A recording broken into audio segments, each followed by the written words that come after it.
সবেমাত্র তোমরা বাংলা পরীক্ষা দিয়ে বের হয়েছ। বাংলা পরীক্ষায় আমি যেমনটি বলেছিলাম সব কমন এসছে। তোমাদের পরীক্ষা কেমন হলো কমেন্ট করে অবশ্যই জানাও। আর এখন তোমরা যারা ভোকেশনাল থেকে 4th সেমিস্টার পরীক্ষা দেবে তোমাদের জন্য নিয়ে এসেছি ইংরাজি শেষ সময়ের একটা সাজেশন।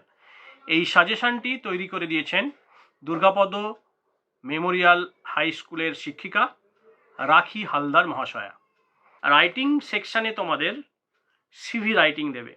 এটা খুব ভালো করে করবে, কারণ সিভি রাইটিং পড়ছে উইথ অ্যাপ্লিকেশান উইদাউট অ্যাপ্লিকেশান, অর্থাৎ অ্যাপ্লিকেশান করে তার নিচে তুমি তোমার সিভিটা লিখবে। আর যদি অনলি সিভি রাইটিং পড়ে তাহলে তোমার নিজের বায়োডাটা বা সিভিটা তুমি লিখবে। এটা খুব সহজ এবং এবছর পড়ছেই, তাই এখানে তোমার একটা 10 নাম্বার বাধা হয়ে গেল। ভালো করে দেখে যাবে সিভি রাইটিংটা। আমি অনেক সময় দেখেছি সিভি রাইটিং লেখার সময় পাশের জনের নকল করতে গিয়ে পাশের জনের বাবার নাম তার যার নকল করছে তার নাম লিখে বসে।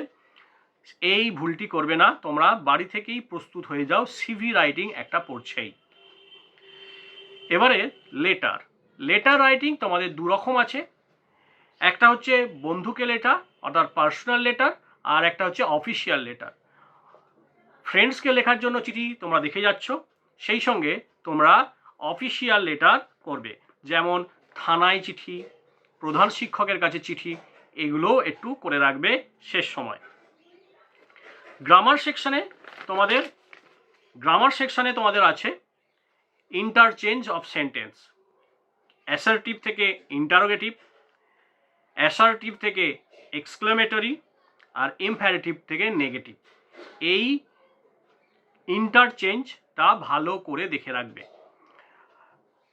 কমন পড়বে তুমি যদি নিয়ম শিখে রাখো, অর্থাৎ এই গ্রামারের কিভাবে ইন্টারচেঞ্জ করতে হয় এই নিয়ম সম্পর্কে যদি তোমার ধারণা থাকে তাহলে তুমি যে কোনো প্রশ্ন পড়ুক না কেন এটা পারছো করতে। এই সঙ্গে সিম্পল, কমপ্লেক্স আর কম্পাউন্ড সেন্টেন্সের যে ইন্টারচেঞ্জ সেই অংশটাও একটু দেখে রাখবে। এবারে আসি গদ্য। প্রোজ তোমাদের আছে 3 কোশ্চেন্স, লিও টলস্টয়ের লেখা।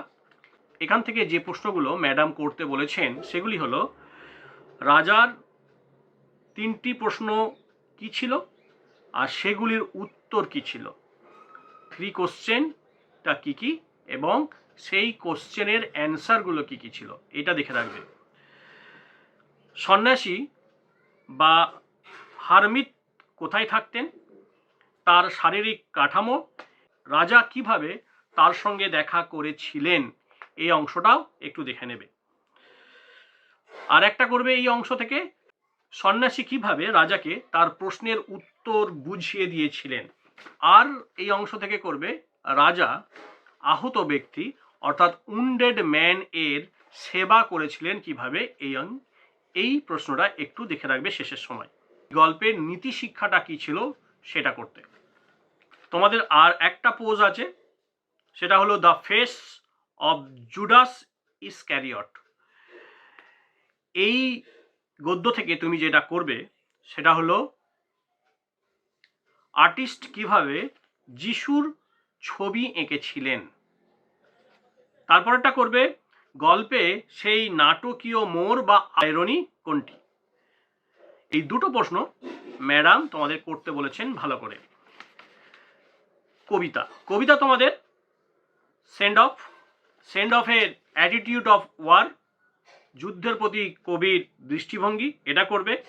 কবিতার সাবস্টেন্সটা করবে, মূল বিষয়বস্তু বা সারসংক্ষেপটা করে রাখবে।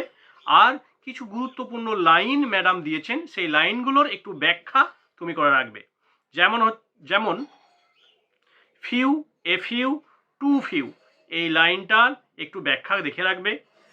রং হাস্ট আপ, এই লাইনটা দেখে রাখবে। আর এসএস গ্রিমিগে, এই 3টে লাইন তোমরা একটু ব্যাখ্যায় দেখে রাখবে।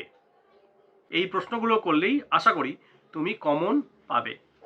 তোমাদের পরীক্ষা খুব ভালো হোক, আমার শুভ কামনা, দোয়া, আশীর্বাদ তোমাদের সঙ্গে রইল।